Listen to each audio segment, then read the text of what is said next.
Hello students, इससे पहले वाली क्लासेस में हम लोगों ने मैग्नेटिक फील्ड इंटेंसिटी की डायरेक्शंस को फाइंड आउट करने के रूल्स को डिस्कस किया। आज हमारा टॉपिक स्टार्ट होगा how we can find out the magnitude of magnetic field intensity for the different conductors. और उसके लिए सबसे पहला रूल जो आज हम इसमें इस क्लास में स्टार्ट कर रहे हैं, दैट इज बायो-सावर्त लॉ।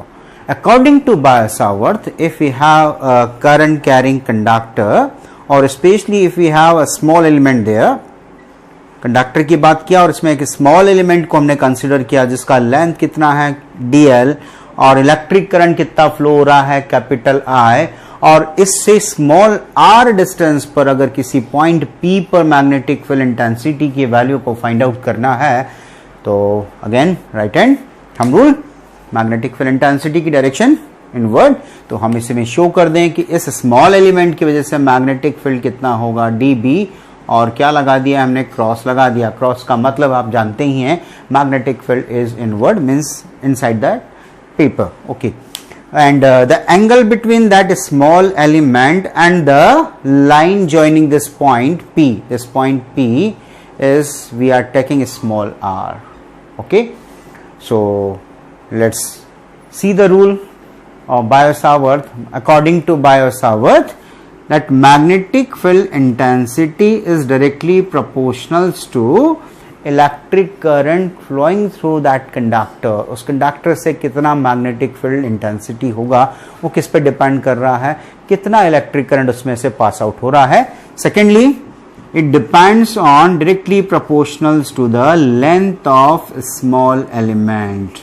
जो मैग्नेटिक फील्ड है, कितना लेंथ आप लेके चल रहे हैं उस कंडक्टर का, उतना ही ज्यादा मैग्नेटिक फील्ड इंटेंसिटी वहां पर ऑब्जर्व होगा। और it is depends on the sine of angle, that theta is angle between small element and the line joining small element and point is theta.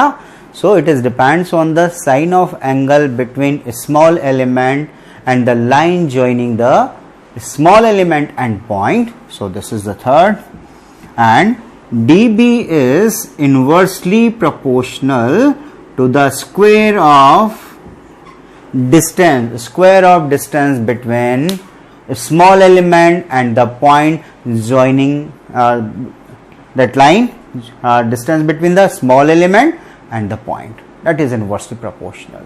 So you can mention the statement for the Biot-Savart. Write down that according to Biot-Savart, magnetic field intensity, according to Biot-Savart, magnetic field intensity is directly proportional to the electric current flowing through the conductor, bracket में capital I, electric current flowing through the conductor capital I, comma length of small element, bracket में dl, length of small element dl, comma and comma के बाद ही लिखेंगे sign of angle, SINE है ना, sign of angle between small element, sign of angle between small element and the line joining small element and point, small element and a point, that is sin theta. तो ये तो हमने किसके लिए बात करी, प्रोपोर्शनल के बारे में बात किया कि proportional to the electric current, length of small element and the sine of angle between the small element and the line joining the small element and the point. Okay, and inversely proportional, और उसी में आगे लिखें and inversely proportional to the square of distance between small element and point, distance between small element and point. So it's a very simplest statement that magnetic field intensity is directly proportional to the electric current flowing through the conductor, length of a small element, sign of angle between a small element and the point joining the small element and the point, and it is inversely proportional to the square of distance between small element and point, and then you can write that first, second, third and fourth, and you can also draw this diagram and you can write that from first, second and third. So from first, second, third and fourth, from first, second, third and fourth. If you mention all these, then you can write that dB will be proportionals to IDL sine theta, and it is inversely proportionals to R square. Then you can write that dB proportional sign. If you remove the proportional sign, then there is a proportional sign mu naught upon 4 pi, where mu naught is magnetic permeability of free space. So mu naught upon 4 pi I dl sine theta divided by R square. About mu naught we will discuss in the magnetism, but you can mention here that mu naught is magnetic permeability of free space, and the value of that magnetic permeability, it is 4 pi into 10 power minus 7. That is the value of mu naught.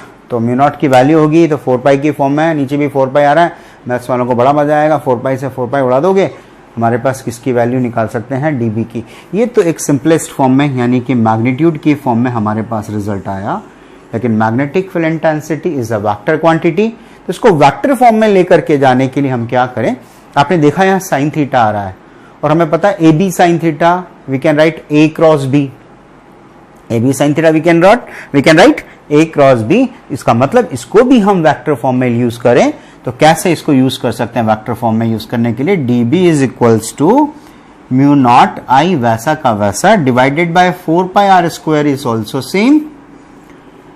आई हमारे लिए scalar quantity, अब सिर्फ बचा क्या, dl और sine theta, तो एक form तो dl के लिए ले लेंगे, लेकिन एक वेक्टर और चाहिए, तो एक यूनिट वेक्टर ले लें जिसका मैग्नीट्यूड कितना होता है 1।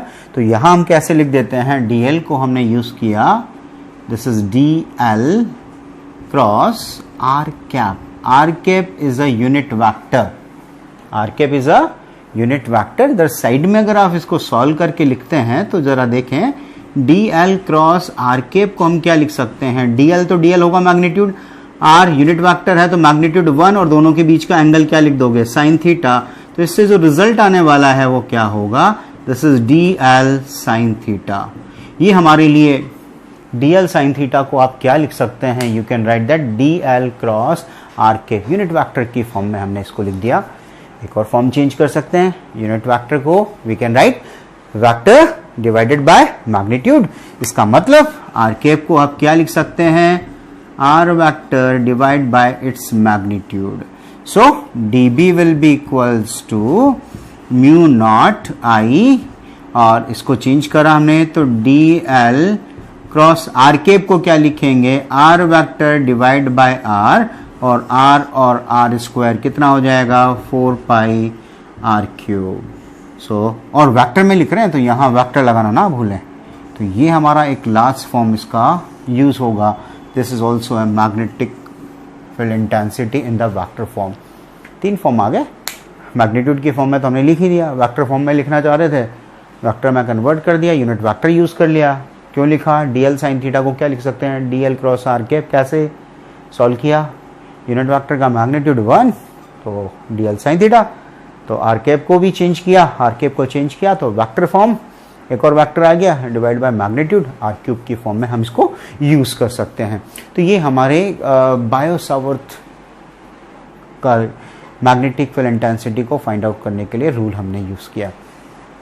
अब इसकी एप्लीकेशंस की बात करेंगे कि magnetic field intensity with the help of bio-Savart law, हमारे पास 3 एप्लीकेशंस की हम बात करेंगे।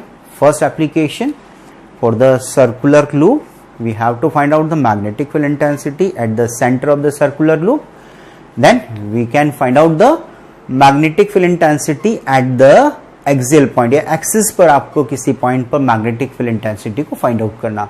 और एक हम निकालेंगे स्ट्रेट कंडक्टर के लिए, इनफाइनेटली लॉन्ग स्ट्रेट कंडक्टर के लिए मैग्नेटिक फील्ड इंटेंसिटी, और उस पर बेस्ड जो न्यूमेरिकल्स प्रॉब्लम्स आएंगी वो भी हमें फाइंड आउट करना है। तो फिलहाल हमें एक तो इसका स्टेटमेंट, और इसके मैग्नेटिक फील्ड को वेक्टर फॉर्म में कन्वर्ट करना आपको आना चाहिए। वेक्टर फॉर्म में आप कैसे यूज़ कर सकते हैं। सो नेक्स्ट क्लास में हम इसकी एप्लीकेशंस को स्टार्ट करेंगे। Thank you.